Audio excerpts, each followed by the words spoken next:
Hello, my name is Dr. Patrick Ledden, and I'm the author of the HarperCollins Leadership forthcoming book, The 5-Week Leadership Challenge. Now, we're all facing challenges in today's world, especially when it comes to the COVID-19 situation. Maybe you've experienced some of these challenges today or just recently. You're at your desk or your home office and you're writing a note to your people saying, here's the latest policy that the company is going to put in place based upon the current situation. But as soon as you hit send, you receive a note from your boss saying, forget all of that, things have changed, we're going in a new direction. And you find yourself scrambling to get a new message out to your people. Or maybe you're actually talking to your people and you share with them a bit of information, only to have one person say, that's actually not right, boss, things have changed. And it turns out that the informal grapevine is actually more accurate than the formal communication process. Now, to some extent, those type of situations make perfect sense. After all, when things are moving quickly and there's a lot of unknowns, miscommunication, frustration, all of those things can come about. However, there's one thing that you can control, and it's how you go about telling your people about the choices they have. I know you might feel like you don't have much control right now, but stick with me for a moment, because smart leaders make 4 smart choices when it comes to giving their people choices.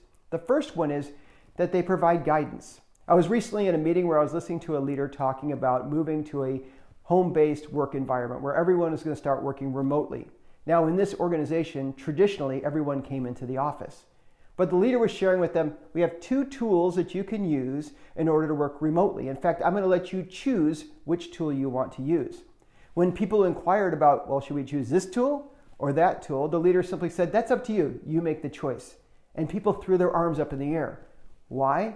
Because they had no informed way of deciding which one was better. They didn't know one option over another.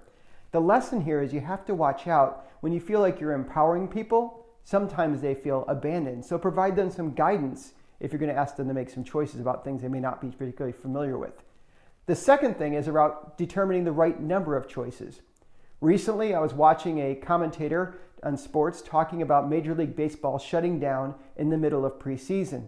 And he said the owners now were becoming very frustrated. And they became frustrated because when they shut down spring training, they told their players, you can stay here, you can go home, or you can choose to go someplace else. See, they gave them 3 options. And players chose all of those options and scattered in many different directions. Now the owners were frustrated because the players did exactly what they were allowed to do. The lesson here is make sure that when you give a choice, you recognize both the short-term and the long-term ramifications of that choice, and only afford people to take choices that make best sense for them, yourself, and the organization. The third idea around smart choices is to avoid giving false options. Now imagine for a moment I said to you, I have 2 choices that you can choose from. And you look at those and one is clearly a viable option and the other one is blatantly flawed. Which one are you going to choose? You're going to choose the first one, of course. Now, sometimes I do that because I want to manipulate you. Other times I just don't realize that there's no real equality between the 2 choices. But when those type of situations happen, people start to question why you gave them a second choice in the first place. A better way to handle that type of situation when there's only one true choice is to say something like this. The organization has made a decision. We're moving forward in this direction. We really have no other choice when it comes to that. However, I want to work with you to figure out what are the best ways, the best choices we can make, and how we go about implementing that solution. The lesson here is that when a decision has already been made or there's only one viable path going forward, smart leaders avoid giving people a false sense of choice. And then the 4th smart choice they make is they engage your people, or they engage their people in the process. You know, some leaders like to be a hero who swoops in and saves the day. And other leaders like to move quickly so they don't want to get everybody involved.